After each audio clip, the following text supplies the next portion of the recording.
Assalamualaikum warahmatullahi wabarakatuh. Perkenalkan, nama saya Mufidatul Aziza dari Prodi Pendidikan Matematika A1 Angkatan 2022.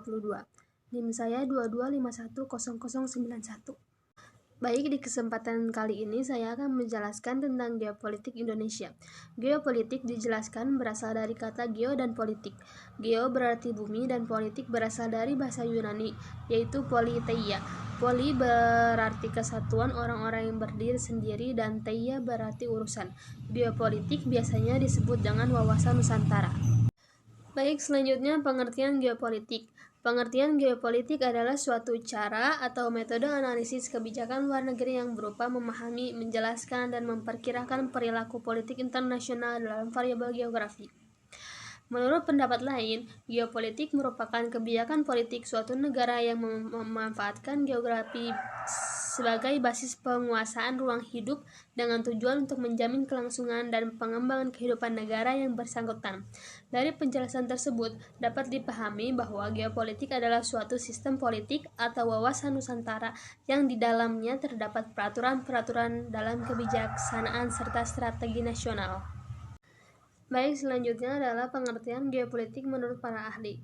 Yang pertama ada Peter Heget. Menurut Peter Heget, pengertian geopolitik adalah suatu cabang ilmu geografi di mana bidang kajiannya mengenai aspek kekurangan pemerintah atau kenegaraan, mencakup hubungan regional, hubungan internasional, dan pemerintahan atau kenegaraan yang ada di muka bumi ini.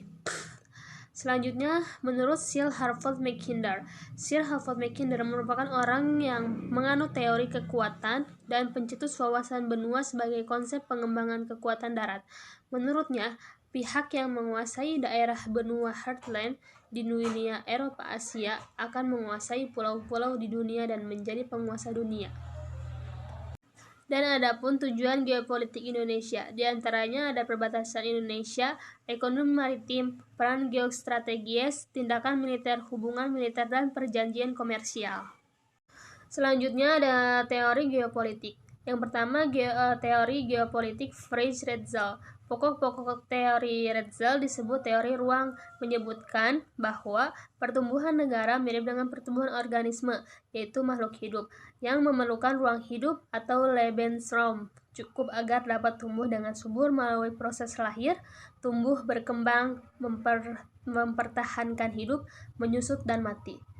Selanjutnya, kekuatan suatu negara harus mampu mewadahi pertumbuhannya. Dan yang kedua, ada teori geopolitik Rudolf Kjellén.